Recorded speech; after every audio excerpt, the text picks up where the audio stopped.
più drei farfalloni amoroso, notte e giorno di torno girando, delle belle turbando al riposo, Narcisetto a dolcino d'amor.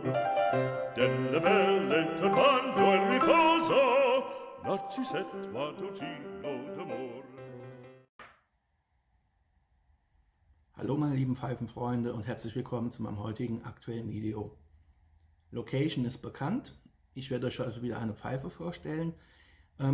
Ich habe hier einen kleinen Flecken auf dem Shirt, also bitte nicht wundern, weil ich habe die Pfeife gerade gereinigt, mal wieder, und dachte dann, ach, bei der Gelegenheit stellst du sie gerade nochmal vor.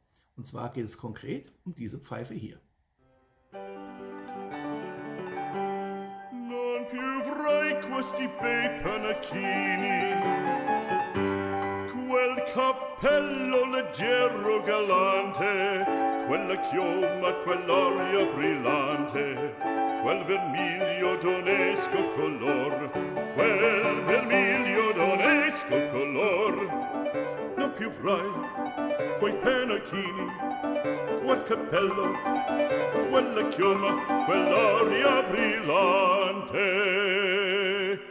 Non più drai farfalloni amoroso, notte e giorno di torno girando, delle belle turbando al riposo, Narcisetto a dolcino d'amor. Delle belle turbando al riposo, Narcisetto a dolcino d'amor.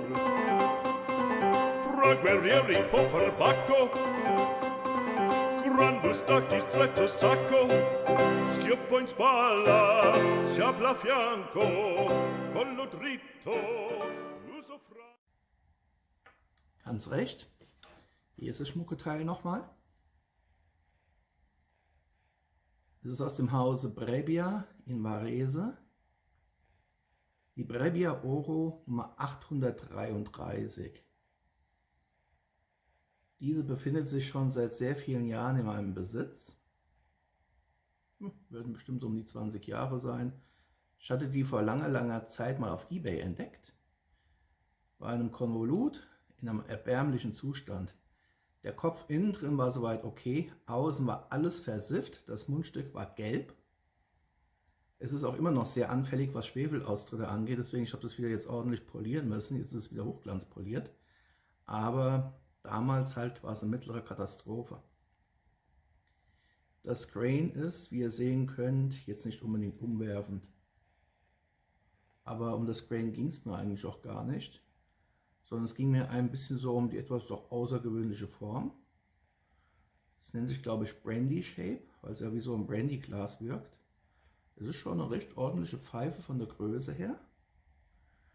Und mal gucken, ob ihr es sehen könnt. Hier, da ist dieser Smoking Gnome oder auch Dwarf genannt, Zwerg.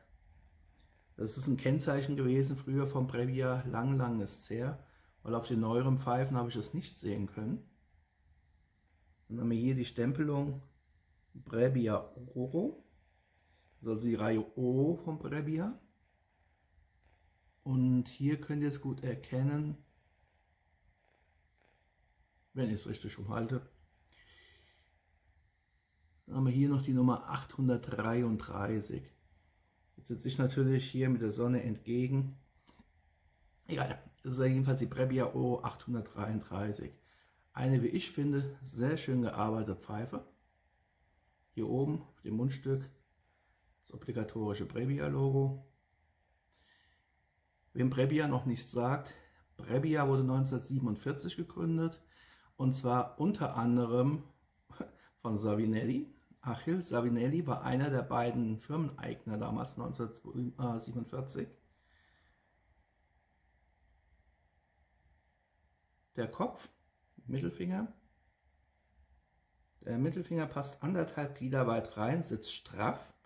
Wir haben also ein mittleres bis ja schon zum gut mittleren Füllvolumen. Deswegen hier raus raucht man wirklich eine gute Stunde. Und wenn man sich das Ganze jetzt so vorstellt, hier unten wird es immer dicker. Hier oben ist der Kopf relativ dünnwandig. Nach unten wird er immer dicker und gefälliger. Da hat man wirklich einen guten Griff, gut Holz. Die Pfeife leidet auch nicht zu schnell an Überhitzung, was aber halt leider auffällt beim Anfeuern oben. Der obere Bereich der Pfeife, der wird schnell heiß. Da muss man sich dran gewöhnen. Davon jedoch abgesehen, ist es eine sehr gute Pfeife. Ich nutze sie auch vorzüglich halt oder bevorzugt für naturnahe Mischungen. Wenn man die Pfeife jetzt auseinanderdreht, haben wir hier die obligatorische Bohrung für 9 mm Filter.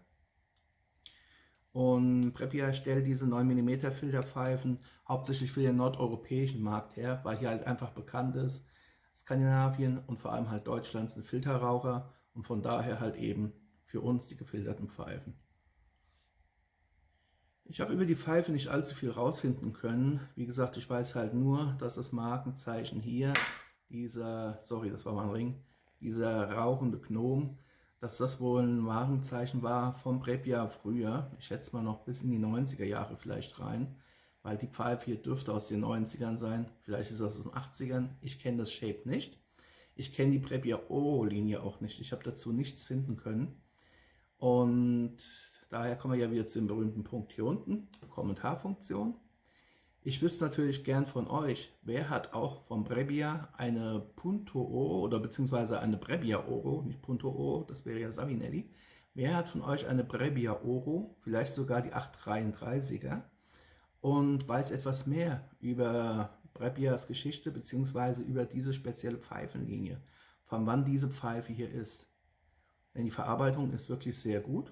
Die Pfeife gefällt mir auch gut, auch wenn das Grain einen jetzt nicht unbedingt vom Hocker haut. Sie wirkt halt beinahe schon naturbelassen. Ist halt dezent orange gebeizt. Ja, wie gesagt, hat super Raucheigenschaften, kann man ja nicht meckern. Hübsch ist sie auch. Hat eben trotz des wuchtigen Kopfes irgendwie doch so eine gewisse Eleganz. Und ich wüsste halt gerne ein bisschen mehr über die Pfeife. Wer also von euch nähere Informationen hat, nur her damit. Ansonsten gilt das gleiche wie immer. Ich danke euch sehr für eure Aufmerksamkeit. Wünsche euch weiterhin viel Spaß mit euren Pfeifen. Alles, was ihr darüber wisst, bitte hier unten hinterlassen. Lasst uns darüber ein bisschen austauschen und diskutieren. Bleibt mir gesund, bleibt meinem Kanal gewogen, weil hier geht es munter weiter. Auch in absehbarer Zeit wird es weitere Tabak-Reviews geben. Ich werde euch weitere von meinen Pfeifen vorstellen, weiteres Pfeifenzubehör, Pfeifenbücher vorstellen. Alles, was mit Pfeife rauchen zu tun hat. Happy Puffing und bis zum nächsten Mal bei mir. Macht's gut. Ciao. Un gran casco, un gran turbante, molto onor, poco cantante, poco cantante, poco cantante. Ed invece del fandango, una marcia per il fango, per montagne, per valloni,